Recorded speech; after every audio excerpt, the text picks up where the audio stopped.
71. Ó se não do livro. Começo a arrepender-me deste livro. Não que ele me canse, eu não tenho que fazer e, realmente, expedir alguns magros capítulos para esse mundo sempre é tarefa que distrai um pouco da eternidade. Mas o livro é enfadonho, cheira a sepulcro, traz certa contração cadavérica, vício grave, e aliás ínfimo, porque o maior defeito deste livro és tu, leitor. Tu tens pressa de envelhecer, e o livro anda devagar, tu amas a narração direta e nutrida, o estilo regular e fluente, e este livro e o meu estilo são como os ébrios, guinam à direita e à esquerda, andam e param, resmungam, urram, gargalham. Ameaçam o céu, escorregam e caem. E caem. Folhas misérrimas do meu cipreste, eis de cair. Como quaisquer outras belas e vistosas, e, se eu tivesse olhos, dar-vos-ia uma lágrima de saudade. Esta é a grande vantagem da morte, que, se não deixa a boca para rir, também não deixa olhos para chorar. Eis de cair. 72. O bibliômano.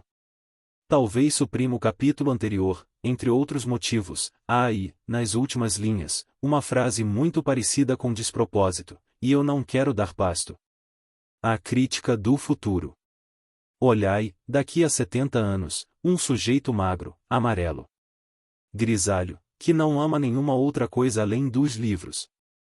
Inclina-se sobre a página anterior, a ver se lhe descobre o despropósito, lê, relê, treslê, desengonça as palavras, saca uma sílaba, depois outra, mais outra e as restantes, examina-as por dentro e por fora, por todos os lados, contra a luz, espaneja-as, esfrega-as no joelho, lava-as, e nada, não acha o despropósito. É um bibliômano. Não conhece o autor, este nome de Brás Cubas não vem nos seus dicionários biográficos. Achou o volume, por acaso, no pardieiro de um alfarrabista. Comprou-o por R$ 200. Indagou, pesquisou, esgaravatou, e veio a descobrir que era um exemplar único. Único. Vós, que não só amais os livros, senão que padeceis a mania deles, vós sabeis muito bem o valor desta palavra, e adivinhais, portanto, as delícias de meu bibliômano. Ele rejeitaria a coroa das Índias, o papado, todos os museus da Itália e da Holanda, se os houvesse de trocar por esse único exemplar, e não porque seja o das minhas memórias. Faria a mesma coisa com o almanaque de Laemmert, uma vez que fosse único. O pior é o despropósito. Lá continua o homem inclinado sobre a página, com uma lente no olho direito, todo entregue à nobre e áspera função de decifrar o despropósito. Já prometeu a si mesmo escrever uma breve memória, na qual relate o achado do livro e a descoberta da sublimidade, se a houver por baixo daquela frase obscura. Ao cabo, não descobre nada e contenta-se com a posse. Fecha o livro, mira-o, remira-o, chega-se à janela e mostra-o ao sol. Um exemplar único. Nesse momento, passa-lhe por baixo da janela um César ou um Cromwell, a caminho do poder.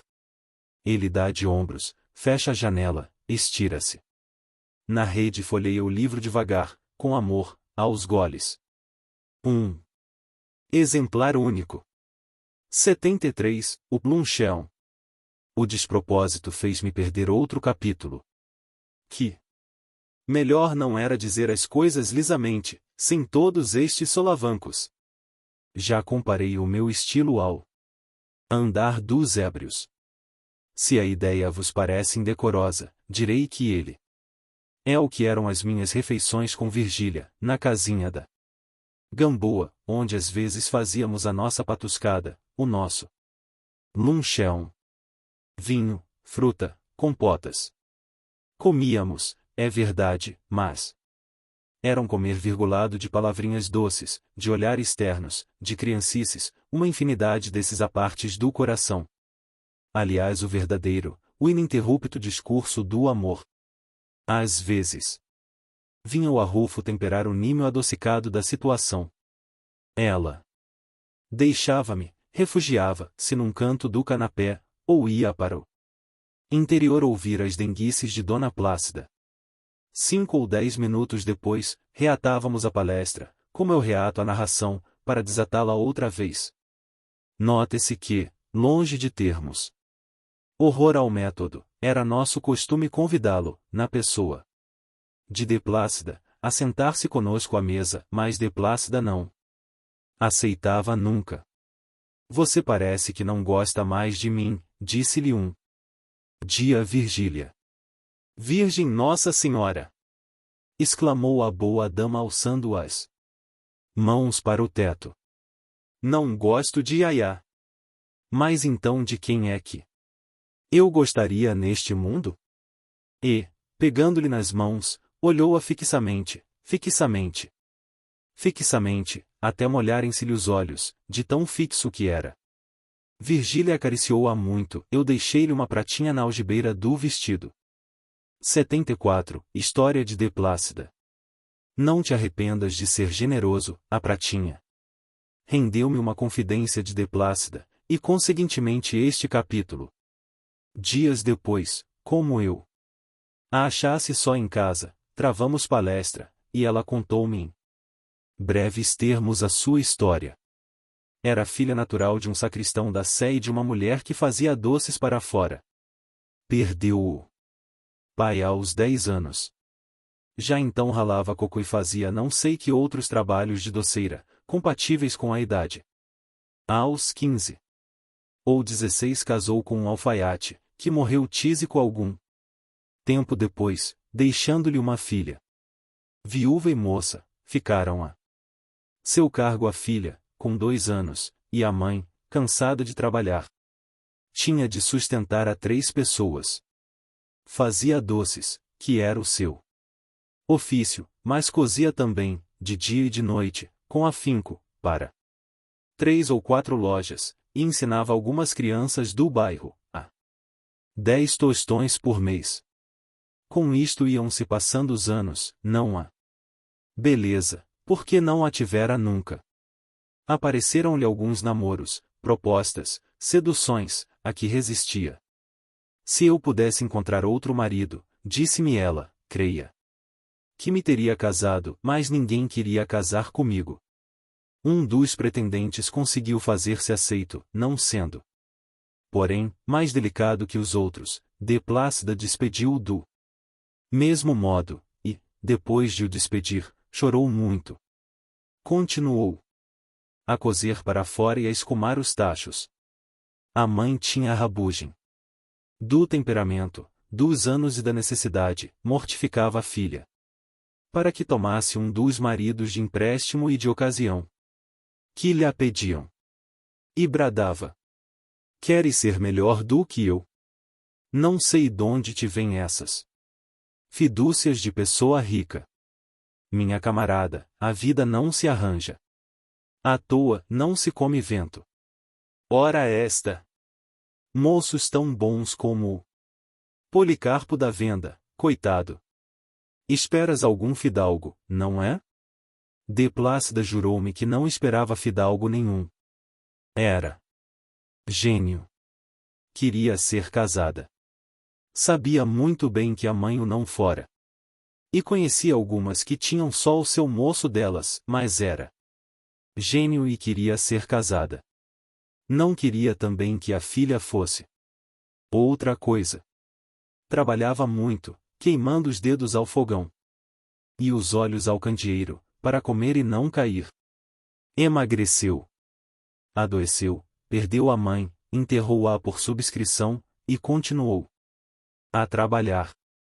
A filha estava com 14 anos, mas era muito fraquinha, e não fazia nada, a não ser namorar os capadócios que lhe rondavam a rótula. De Plácida vivia com imensos cuidados, levando-a consigo, quando tinha de ir entregar costuras. A gente das lojas arregalava e piscava os olhos, convencida de que ela a levava para colher marido ou outra coisa.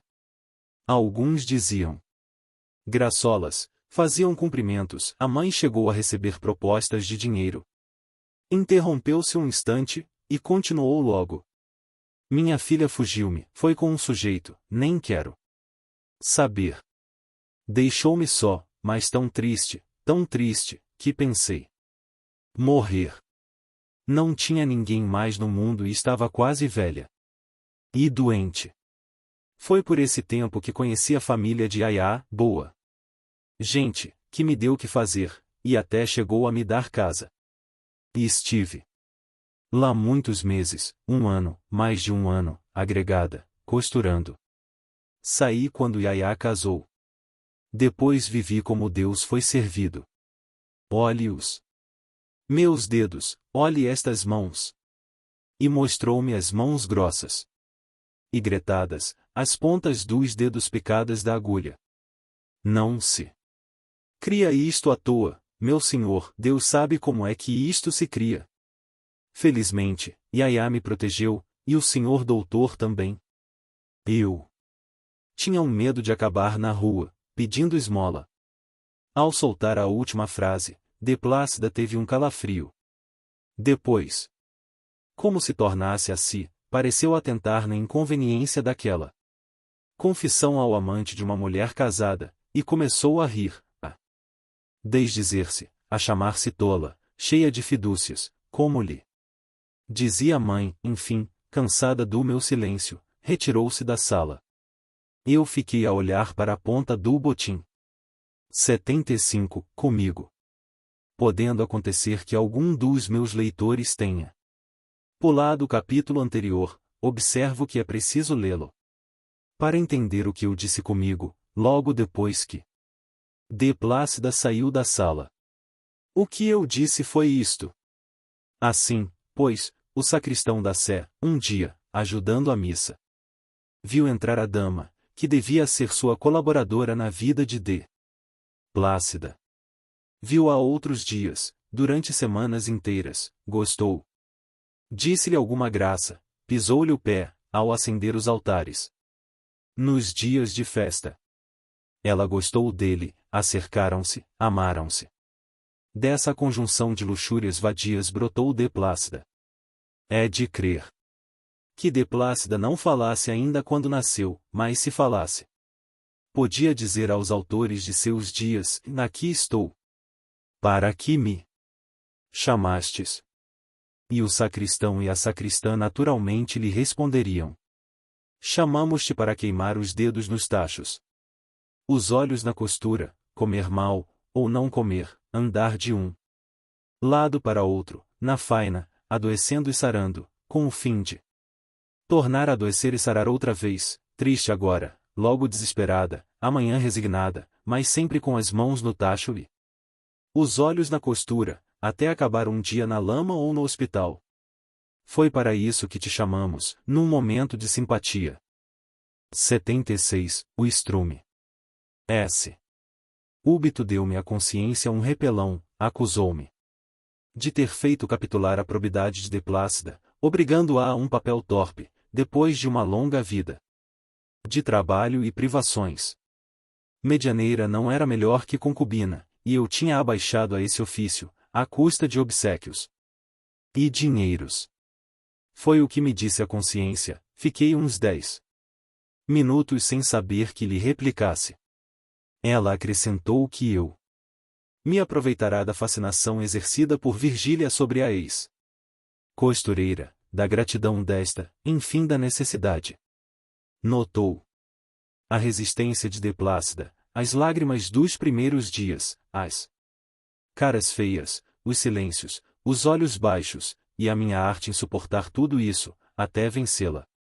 E repuxou-me outra vez de um modo irritado e nervoso. Concordei que assim era, mas aleguei que a velhice de D. Plácida estava agora ao abrigo da mendicidade e era uma compensação. Se não fossem os meus amores, provavelmente D. Plácida acabaria como tantas outras criaturas humanas, donde se poderia deduzir que o vício é muitas vezes o estrume da virtude. O que não impede que a virtude seja uma flor cheirosa e sã. a consciência concordou, e eu fui abrir a porta a Virgília. 77. Entrevista. Virgília entrou risonha e sossegada. Os tempos tinham levado os sustos e vexames. Que doce que era! Vê-la chegar, nos primeiros dias, envergonhada e trêmula. Ia de sege, velado o rosto, envolvida numa espécie de mantel, que lhe disfarçava as ondulações do talhe. Da primeira vez deixou-se cair no canapé, ofegante, escarlate, com os olhos no chão, e, palavra. Em nenhuma outra ocasião a achei tão bela. Talvez porque nunca me senti mais lisonjeado.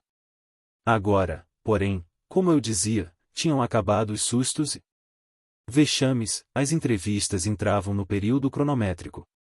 A intensidade do amor era a mesma, a diferença é que a chama perderá o tresloucado dos primeiros dias para constituir-se um simples feixe de raios, tranquilo e constante, como nos casamentos. Estou muito zangada com você, disse ela sentando-se. Por quê? Porque não foi lá ontem, como me tinha dito. O Damião perguntou muitas vezes se você não iria, ao menos, tomar chá. Por que é que não foi? Com efeito, eu havia faltado a palavra que dera, e a culpa era toda de Virgília. Questão de ciúmes. Essa mulher esplêndida. Sabia que o era, e gostava de ouvir dizer, fosse em voz alta ou baixa. Na antevéspera, em casa da baronesa, valsara 2 vezes. Com o mesmo Peralta, depois de lhe escutar as cortesanices, ao canto de uma janela. Estava tão alegre, tão derramada, tão cheia de si. Quando descobriu, entre as minhas sobrancelhas, a ruga interrogativa e ameaçadora, não teve nenhum sobressalto, nem ficou subitamente séria, mas deitou ao mar o Peralta e as cortesanices. Veio depois a mim, tomou meu braço, e levou-me a outra sala, menos povoada, onde se me queixou de cansaço. E disse muitas outras coisas, com o ar pueril que costumava ter, em certas ocasiões, e eu ouvia-a quase sem responder nada.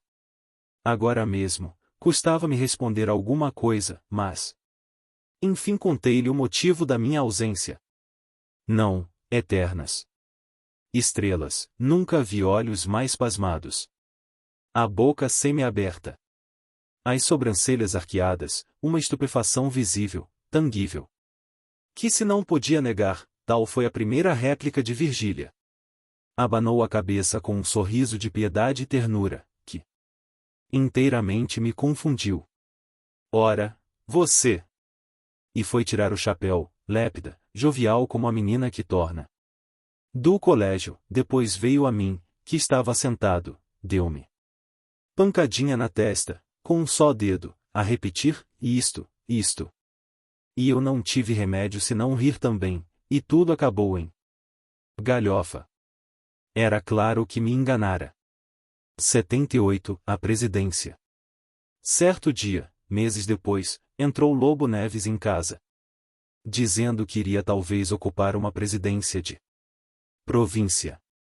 Olhei para Virgília, que empalideceu, ele. Que a viu empalidecer, perguntou-lhe. A modo que não gostaste, Virgília? Virgília abanou a cabeça. Não me agrada muito, foi a sua resposta. Não se disse mais nada, mas de noite Lobo Neves insistiu no projeto um pouco mais resolutamente do que de tarde, 2 dias. Depois declarou à mulher que a presidência era coisa definitiva. Virgília não pôde dissimular a repugnância que isto lhe causava. O marido respondia a tudo com as necessidades políticas. Não posso recusar o que me pedem, é até conveniência. Nossa, do nosso futuro, dos teus brasões, meu amor, por quê? Eu prometi que seres marquesa, e nem baronesa estás.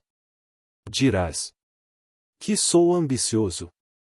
Sou deveras, mas é preciso que me não ponhas um peso nas asas da ambição. Virgília ficou desorientada. No dia seguinte achei-a triste. Na casa da Gamboa, à minha espera, tinha dito tudo a de Plácida, que buscava consolá-la como podia. Não fiquei menos abatido. Você há de ir conosco, disse-me Virgília. Está doida? Seria uma insensatez. Mas então... Então, é preciso desfazer o projeto. É impossível. Já aceitou? Parece que sim. Levantei-me, atirei o chapéu a uma cadeira, e entrei a passear de um lado para outro, sem saber o que faria. Cogitei largamente, e não achei nada. Enfim, cheguei-me a Virgília, que estava sentada, e travei-lhe da mão. De Plácida foi à janela. Nesta pequenina mão está toda a minha existência, disse. Você é responsável por ela, faça o que lhe parecer. Virgília teve um gesto aflitivo, eu fui encostar-me ao consolo. Fronteiro. Decorreram alguns instantes de silêncio, ouvíamos somente o latir de um cão, e não sei se o rumor da água, que morria na praia. Vendo que não falava, olhei para ela. Virgília tinha os olhos no chão, parados, sem luz, as mãos deixadas sobre os joelhos, com os dedos cruzados, na atitude da suprema desesperança. Noutra ocasião, por diferente motivo, é certo que eu me lançaria aos pés dela, e a ampararia com a minha razão e a minha ternura. Agora, porém, era preciso compeli-la ao esforço de si mesma, ao sacrifício, à responsabilidade da nossa vida comum, e conseguintemente desampará-la, deixá-la, e sair, foi o que fiz. Repito, a minha felicidade está nas tuas mãos, disse eu. Virgília quis agarrar-me, mas eu já estava fora da porta. Cheguei a ouvir um prorromper de lágrimas, e digo-lhes que estive a ponto de voltar, para as enxugar com um beijo, mas subjuguei-me e saí. 79. O compromisso. Não acabaria se houvesse de contar pelo miúdo o que padeci nas primeiras horas. Vacilava entre um querer e um não querer, entre a piedade que me empuxava à casa de Virgília e outro sentimento, egoísmo, supunhamos, que me dizia, e fica, deixa a sós com o problema. Deixa que ela o resolverá no sentido do amor. Creio que essas duas forças tinham igual intensidade, investiam e resistiam ao mesmo tempo, com ardor, com tenacidade, e nenhuma cedia. Definitivamente. Às vezes sentia um dentezinho de remorso. Parecia-me que abusava da fraqueza de uma mulher amante e culpada, sem nada sacrificar nem arriscar de mim próprio, e quando ia capitular, vinha outra vez o amor, e me repetia o conselho egoísta, e eu ficava irresoluto e inquieto, desejoso de haver, e receoso de que a vista me levasse a compartilhar a responsabilidade da solução. Por fim interveio um compromisso entre o egoísmo e a piedade. Eu iria vê-la em casa, e só em casa, em presença do marido, para lhe não dizer nada, à véspera do efeito da minha intimação. Deste modo poderia conciliar as duas forças. Agora que isto escrevo, quer-me parecer que o compromisso era uma burla, que essa piedade era ainda uma forma de egoísmo, e que a resolução de ir consolar Virgília não passava de uma sugestão de meu próprio padecimento. 80. De secretário. Na noite seguinte fui efetivamente à casa do Lobo Neves. Estavam ambos, Virgília muito triste, ele muito jovial. Juro que ela sentiu certo alívio, quando os nossos olhos se encontraram, cheios de curiosidade e ternura. Lobo Neves contou-me os planos que levava para a presidência, as dificuldades locais, as esperanças, as resoluções. Estava tão contente, tão esperançado. Virgília, ao pé da mesa, fingia ler um livro, mas por cima da página olhava-me de quando em quando, interrogativa e ansiosa. O pior, disse-me de repente o Lobo Neves, é que ainda não achei secretário. Não. Não, e tenho uma ideia. Ah! Uma ideia. Quer você dar um passeio ao norte? Não sei. O que lhe disse? Você é rico, continuou ele, não precisa de um magro ordenado, mas se quisesse obsequiar-me, ia de secretário comigo. Meu espírito deu um salto para trás, como se descobrisse uma serpente diante de si. Encarei o Lobo Neves, fixamente. Imperiosamente a ver se lhe apanhava algum pensamento oculto. Nem sombra disso, o olhar vinha direito e franco. A placidez do rosto era natural, não violenta, uma placidez salpicada de alegria. Respirei, e não tive ânimo de olhar para Virgília. Senti por cima da página o olhar dela, que me pedia também a mesma coisa, e disse que sim, que iria. Na verdade, um presidente, uma presidenta, um secretário, era resolver as coisas de um modo administrativo.